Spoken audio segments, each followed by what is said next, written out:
Depuis quelques semaines, on assiste à une vague de démissions dans les partis politiques.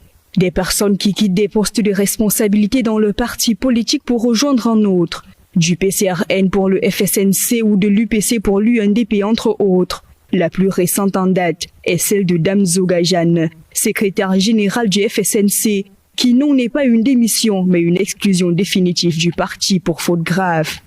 Le communiqué portant la signature du président national du FSNC, Issati Roma Bakari, publié le 11 août dernier, vient ainsi démontrer à quel point certains partis politiques prennent en compte l'avis de la population.